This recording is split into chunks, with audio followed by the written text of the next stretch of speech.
Welcome to the Collective Experience by the BrwnGrlz Collective, a dynamic platform where we celebrate innovation, creativity, and the power of Black excellence.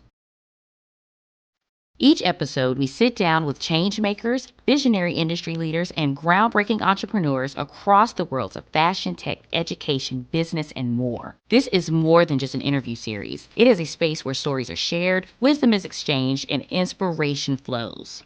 Together, we are building a community that thrives on collaboration, empowerment, and the drive to uplift one another. So get ready to meet these women redefining industries and shaping the future. This is the Collective Experience, where we take center stage.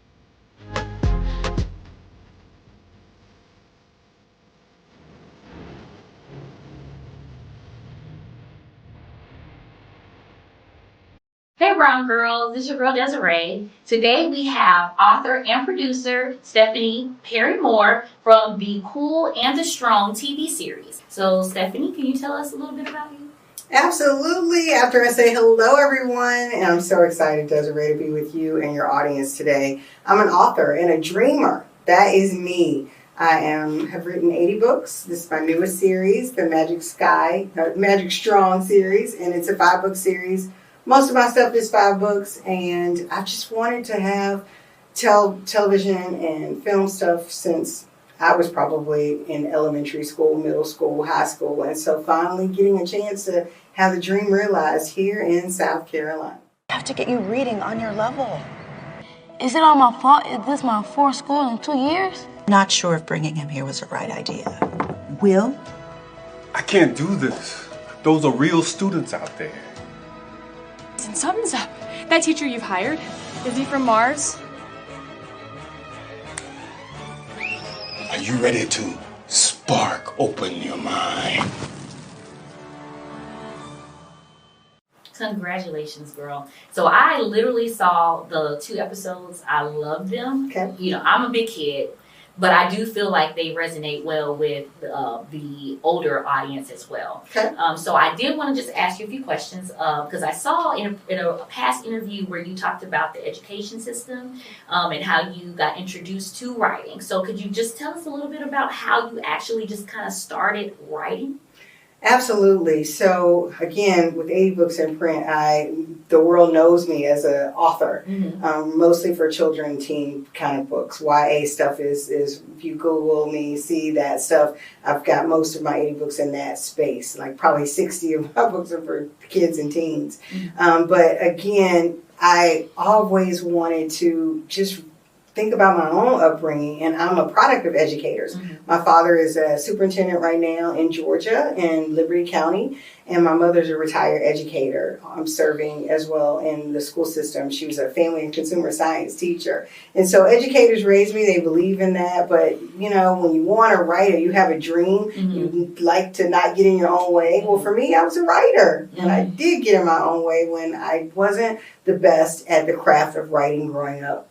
So I understood what it meant to need extra support and to have to go backwards to spring forward kind of thing. And so that's when I had a homage to write for what they consider high-low. So it's high interest books on a lower reading level to help grow young people up.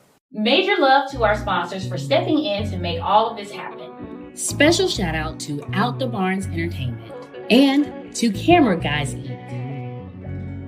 Music is provided by Sedasia and Drado. Make sure to check them out. Your contributions keep us going and help us grow. Atlanta Public Schools brought me in a few years ago, and they wanted me to give a workshop to students that were not on grade level. And we were talking to kindergarten to 3rd graders who were reading on a pre-K level. Desiree, I didn't know what that meant. I didn't understand what that was about. But when we started doing like the title and the cover page, their name might have been Desiree. And then when they started writing it out, Desiree was started with a T or a W. And then I really understood, okay, this is significant. Coming out of COVID and all those other things, that's when the series was born. My first chapter reader book, to be able to show young people that, give them a roadmap on them being interested in seeing themselves in a book, but yet to understand that you can still get the fundamentals down, because if you have success with one reading level, hopefully that'll go from Further. grow them up. There you go. And so, two questions just to follow up, because coming in, well, just thinking about you growing up in the environment where you have educators, Okay. right? And the importance of education. And sometimes a lot of us, we don't have that support for our dreams, so, how do you feel that support helped you on this journey? And is this, kind of why you want to help support the dreams of the kids? Absolutely. My father, my husband, and myself, we have a workshop that we do in schools called Operation Read, Reach Every Attainable Dream. And we basically believe that motivation is missing with young people because a lot of kids that are not successful or that want to go to reach their moon, their big dream, need to understand that their dream is important and protected. And the best way to make sure it can happen is through education. I agree, because I have a nephew and I watch him every day, and he resists reading and doing homework, but he is quick to grab the iPad because he can say, "Hey Siri, search for this." I feel like that we're in an age of information, but don't know how to use or access information. So I do think that what you're doing is phenomenal, because reading was my life. That's how I escaped, and I think, a lot of the books that I read that were magical gave me that experience. And I love the fact that the character's name is Magic. So I definitely was going to ask you about that. But before I get there, I'm going to make sure I get to the questions that I want to ask. Please. Okay. Let's talk. All right. So can you walk us through the journey of The Cool and the Strong from the concept to the series? Yes. And were there any challenges or milestones that you encountered along the way? Having been on this journey for so long, Desiree, I think every day is a challenge. One of Miley Cyrus's songs, The Climb, is one of my favorites, as it keeps me motivated to know that it's not always the destination. You've got to learn to enjoy the journey. And so as a little young educator, if that's, kindergarten going to first grade, or, at fifth grade going to middle school, or, middle school going to high school, those years, just keep moving, keep going. Even if you have to spring back to check yourself, get better with your weaknesses, you can go forward.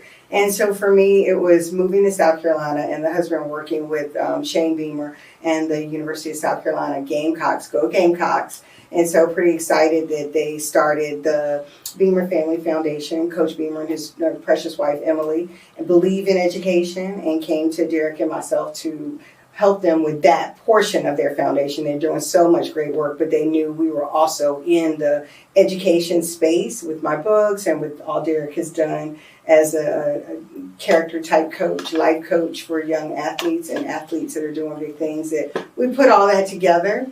And ironically, as a lady of faith, I believe that the Lord was working and set it up for such a time as this, because the school district that we're working with actually reached out to my husband and was like, "Hey, listen, we've got some students that need some extra support. Would you guys come on in and work with us?" And it just all worked at the same time. The series was coming out.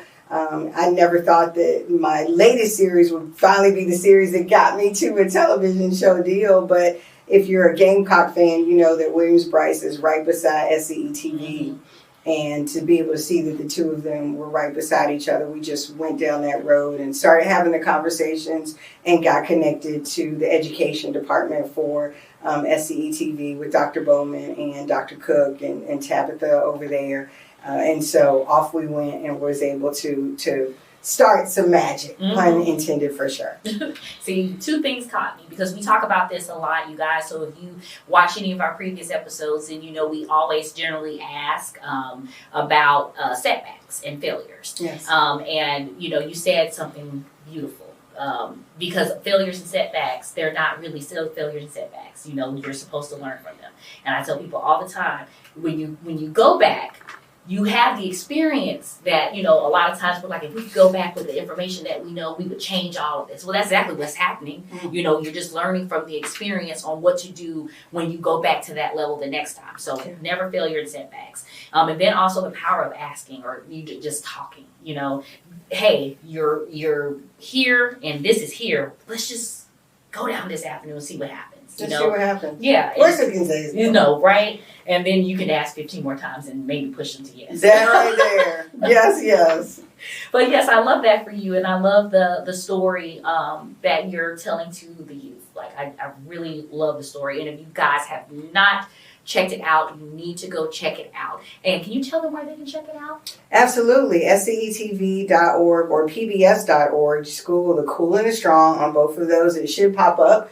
Episode 1 is called You Can, and episode 2 is Think Big. We just shot episode 3, Work Hard, and we're just excited to keep telling the stories. I think even in that one, or maybe it's, yes, in episode 3, it was our teacher, Mr. Gray. He's teaching these students, and as you said, you found as an adult that there's some things that the show has, because we'd like to give a lens to the teacher and the educator who's the principal in the school as well, that hopefully anybody out there, whether young or old, if you're a dreamer, if you need some motivation, want to laugh a little bit, want to be taken on a fun journey, and just want to see something different and cool put together in South Carolina by an amazing group of filmmakers that believe in not only telling great stories, but in the craft of making it, and somewhere therein, again, lies magic. Because there's a lot of special effects, you guys. It was, yes. Like, and that is a company out of Columbia, South Carolina as well. So shout out to Columbia. That's right. We got some amazing talent here. Yes, we do. And girl, I Able can VFX, sit here and talk let to me you give it a shout about out. everything. Yes, let's talk. So, speaking about the series, Yes. the main character's name is Magic, right? And so, I want to ask about, how did you come up with the name? And then at the same time, were these characters, is there an individual person that this character is based on, or is it like a collective of people? Because you have three main characters, Magic, I can't remember the little girl's name, and Reva and Rex, the twins. Yes, the twins. Yes. So it's so fun. I think your first question was Magic. The name. Yes. In terms of me with my books, Peyton Sky was my first series. It's a high school coming of age series. My name at that time and that age was Stephanie Perry. I just switched the initials, and I always look at a name, last name that could be more than just what it is on paper. So Sky's the Limit was for that. I've got Morgan Love. It's a second grade series where the little girl needs to learn to love. Yasmin Peace, middle school, where the world at times for middle schoolers is everything but peaceful, And so for this one, Magic Strong, I'm a big fan of Magic Johnson, real life. So real shout out to him and that name and what that Irving Magic Johnson I knew. But to what if a kid's name was Magic in real life? I appreciate what he's done in his life, he and Cookie, and the things that they've accomplished. So I feel like the name in and of itself, it always stood for more, particularly from a male's perspective in sports. But then when you couple it with the word strong, I work for a law firm. A lot of people don't know that. My day job, I like to call it, is an anecdotal interviewer. So I get to work for a company called Griffin and Strong. And, Attorney Strong that's there, that name has always just resonated with me. Not only is a lawyer strong people, but the name Strong. I mean, come on, you can play off of that. What does that mean? So when putting the two together, Magic Strong, the name was born. Rex and Reva, don't know where I came up with that. In terms of the characters, it just was a story I wanted to tell. I think the publishers and the school district wanted a male African-American character as the lead. And so I was able to craft Magic Strong from there. And I knew he needed some friends. And I did want them to be related. So I thought that brought in an element to have them as twins. And that's where the girl and the guy came from. Because I love their personalities. You have the sassy, which, for, Black women, that sometimes, well, not sometimes, can be a very harsh word for us. Yes. But, when the first episode, when he talked to her about actually, that just means that you're a leader, right? When you're sad, you have to be sassy. I don't even think silly that's silly. For Rex character. Exactly, like you're creative. You're thinking out of the box. Exactly. So I really loved how you brought those elements to the main stage, because I'm telling you, I was sitting here like, how can I get this so I can do this? Because as far as being strong and sassy, I don't see sassy as a bad. If anyone says you're sassy, you're right. Yeah. And what are you? Right. So I love that. And moving to the I think a lot of people sometimes they misunderstand. yeah. And so I'm excited. This is the Brown Girl Collective because I feel like we don't tell our stories enough. And when I probably got 20 years on you, I think we talked offline, so I do about 20 years on you. So when I was growing up in Petersburg, Virginia, I was born in Charleston, South Carolina. Shout out to Charleston for that. So I'm excited. My mom is from Aiken, so a lot of my upbringing has been in South Carolina. They went to South Carolina State University, my parents. And so, but I was raised in Virginia. And I was raised right around where Virginia State was located, another HBCU. And a lot of people that said, hey, you are, at that time, this was in the 70s, you're a sweet brown girl. Brown was our color then. I know nowadays Hispanics have called more brown, but I was raised as a brown girl. And they were like, you're a double minority. And so I'm like, well, what's that? Well, you're gender, you're female, and by color, you're not white, And so I was just like, huh? But they always told me that that's where you're going to have to be strong. You're going to have to be.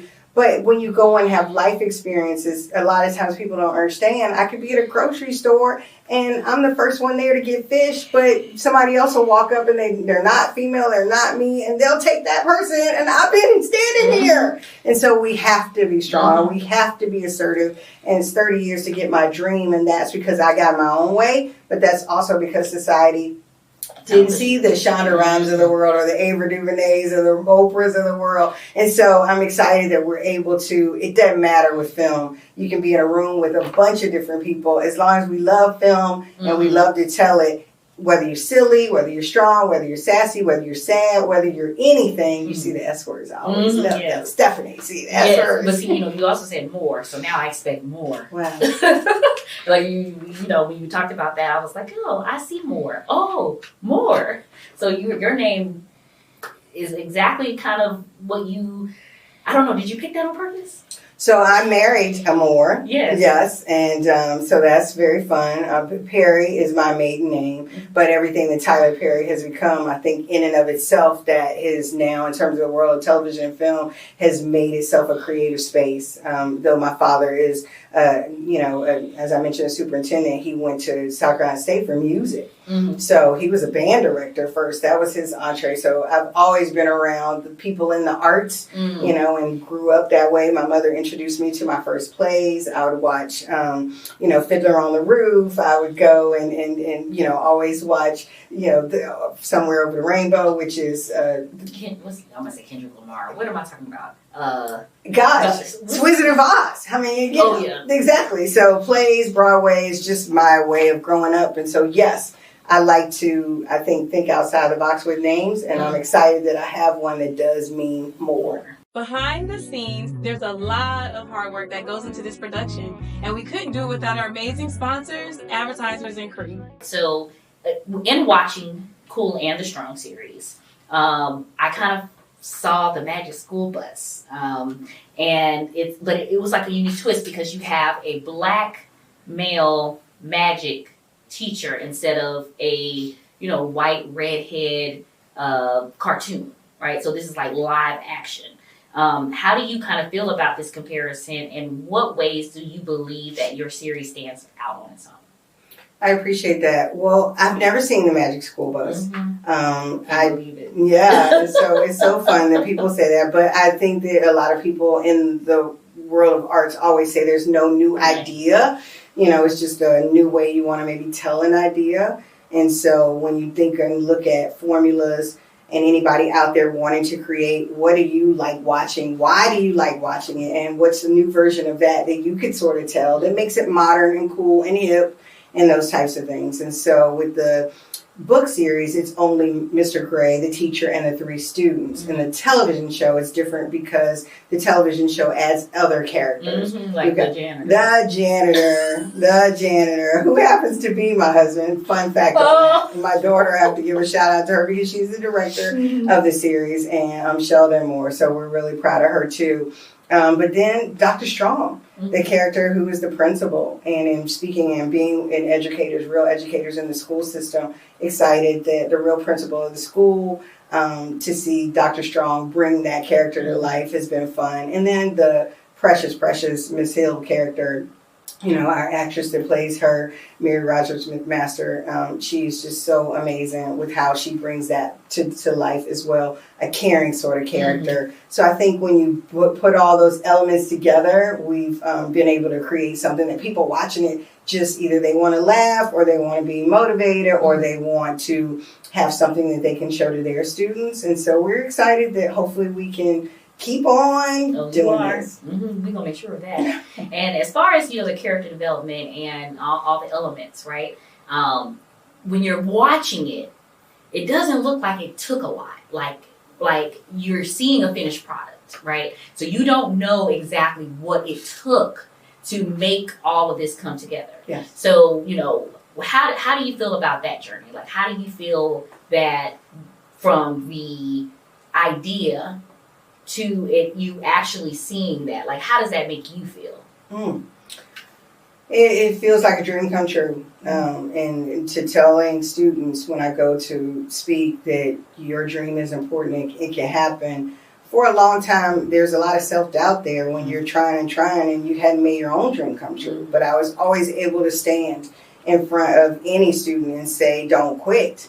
If I'm not quitting, why should you quit on your dream? But there are things and reasons as to why sometimes we don't get what it is we want, and we have to self-reflect and look at ourselves and try to be better. Mm-hmm. And so the book series, it's all about educational, state standards and components, but the television show is motivational things. Mm-hmm. You can think big, work hard, never quit, do more, those types of concepts. Mm-hmm. And I just think those go beyond any grade, any color, any gender, any person, any dream. We all need that to know that you can do it. Yes, because you can literally talk yourself out of everything. Yeah. Everything. I was watching Bridgerton, not to, bring that up, but it was a part where she was sitting on the bed. I was at the first episode, and she was like, I should have went over that wall. And sometimes you're like, but then you see everything else play out, and you see how everything ended up working itself together. I feel like there are two roads that's going to ultimately lead you back to the same road.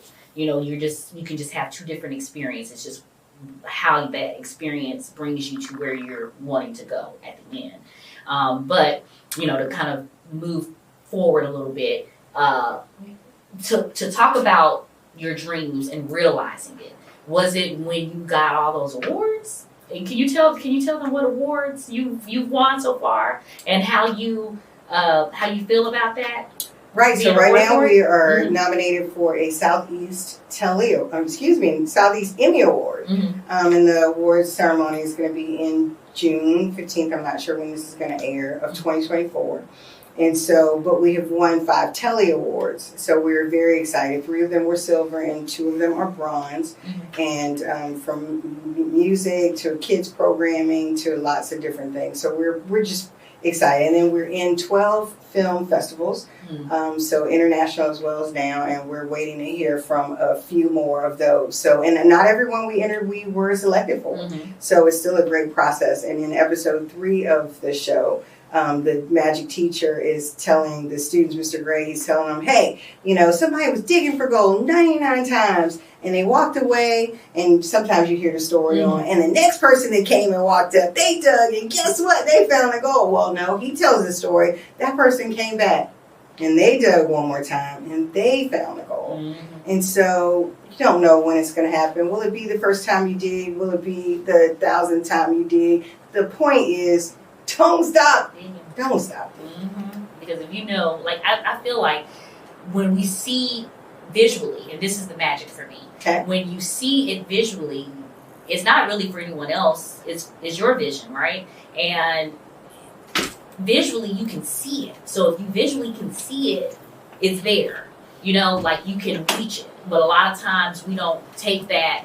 We have to physically see it. You know what I'm saying? Like TV, right? You can physically see what's being played on television. So when you're looking at, someone being successful, you're like, okay, I'm seeing them be successful. But you can also see yourself being successful in your mind and actually just believing that that's true for you.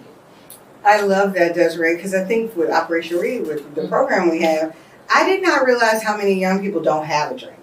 Because that was never my story. I might not have reached it till now, but it wasn't because I didn't have one. Even my husband, he wanted to play in the NFL. You know, you ask a lot of kids, they want to, you know, reach big things. I feel like that needs to be taught.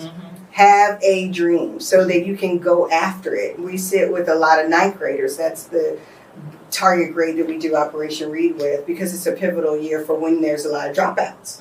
That's the highest dropout rate year. And so you're talking to ninth graders or kids that are, again, not on grade level, reaching their goal, and you go around with these failing students, and a lot of times they're like, hey, what's your dream? Oh, I want to be a doctor. I want to be this. I want to be that. Well, you're sitting in the ninth grade with D's and F's. Last time I checked, no doctor is making. But when they think about this is where you want to be, and your whole high school transcript starts in the ninth grade, and you can change it right now, then it's like an eye-opener for them.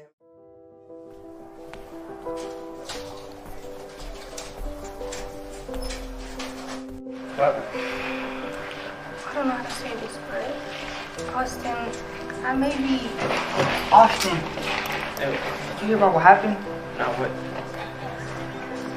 Yo, I'm so tired of being in the front of class every day. Tell me about it. All those tests he have us taking. Did y'all hear what happened to Chris? Oh yeah, this is something real bad happened to that boy. Right. And everybody keeps saying his name, but nobody's saying what happened. I just hope he alright. Yeah. What are you talking about? Mom, what? Okay, Mom. I'm gonna talk to you later, okay? I love you. You okay, Lola? No. You must have heard about Chris. Read that.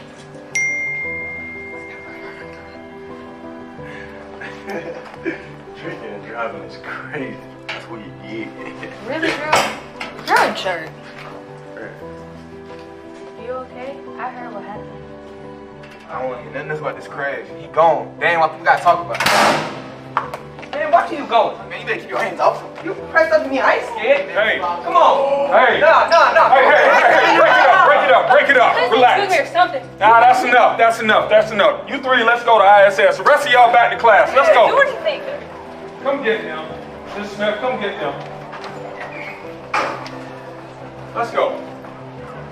Don't know how to act fighting in the hallway. Same old stuff.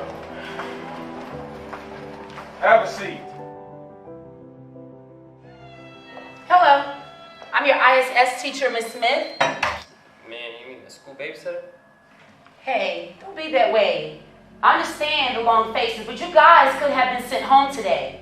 In the wake of the tragedy with losing one of our students, your friend, I understand. You guys, the school needs healing. Healing? We need more than that. For real. You shouldn't have happened. You're right. For real. You're right. And I'm sure this is hard for all the students. And I understand. So you guys are going to do a collaborative project together. You're going to do a PSA. PSA? A public service announcement that will air today. You guys need to use this pain as power. What are you talking about? They're not hurt like me. They didn't play with him. Chris is my boy, my teammate. My best friend since the 6th grade. Okay, don't minimize how I feel, okay? Chris and I were together for 2 years, and we just broke up 30 days ago. Tyler, I understand. It's okay. Share your feelings. Let us know how you feel. I can't work with them. They're not hurt like me. Chris was my ex, was my teammate. Chris was my blood, my cousin. Cousin?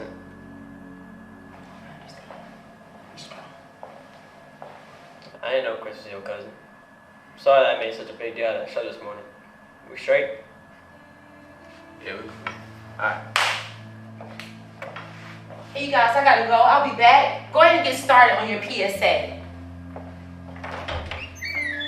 So you're the cousin he said was a baller. Oh, man. Chris used to talk about you all the time. He even said you'd be in the NFL one day. Now that I think it, my cousin was my biggest fan.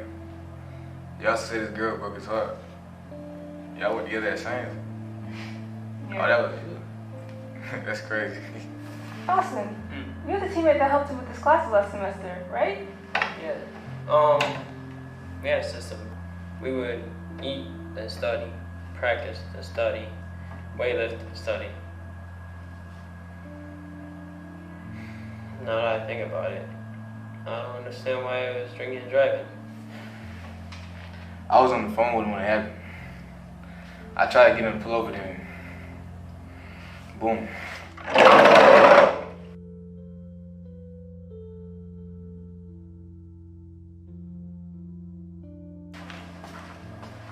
Listen, I know you're hurting right now, and so am I. On top of losing Chris, my mom might get deported. Yeah, problems all around, man. My girl may be pregnant. Yeah, I feel it. My people might be getting divorced. So what are we gonna do to get people to listen to us? Whatever we do, we gotta make them listen, so we gotta keep it real with them. I have an idea. How about we get all the school influencers to help us? She said we had to do that. Okay, we are going to do it, but she didn't say we can't get others to help us. I like it. Life is sometimes not easy, especially when you want things to go right and then they go left. We've all got stuff that weighs us down. Problems, drama, issues. When trauma affects our school, everybody suffers. You can win despite the challenges and despite the circumstances. Gotta make good decisions and leave all the mess at home. You gotta know, you're not the only one going through things, but at the end of the day, you're at school to get your education. Always make smart choices. If you make a mistake and need help, please reach out. Above all, know through the good and the bad, you can handle it. So, handle it!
That was pretty much all the questions that I have. I mean, well, not really, because I can ask you 1,000 questions. But I want you to, before we leave, tell our viewers how they can find you on social media, what your social media tags are, and of course your website. And yeah. Well, thank you again for having me. Thank you to all the Brown Girls and any viewer out there that's believing and dreaming, whatever your dream and goal is. I hope you know a few things. You can, think big, work hard, make it happen out there. And do more. Yes. Don't you love that one? Yes, I love that one. Yes. My social media is Perry Moore Entertainment. I'm on Instagram. That's the website, perrymoreent.com. Stephanie Perry Moore in terms of an author. You can find that out. Hopefully, if you Google me, things will come up. Be in touch. Anybody out there dreaming and wants to access, that's what I always would say. I'm on LinkedIn as well. I'm just looking for people that, regardless of where you feel you are, I think access is important. Mm-hmm. So excited to be with you today and your audience. It's been great. Thank you so much. See you later, Brown Girls. A big thank you to our advertisers, sponsors, and to you, our viewers, for being a part of this journey. We can't wait to see you next time. Oh girl, I love you just like Mary Jane. I give you everything. Damn, I hope you feel the same. Come and make it better, just like Mary Jane. Oh girl, I can't complain. I need your touch, can't get enough. Come and beat me up, it's just like Mary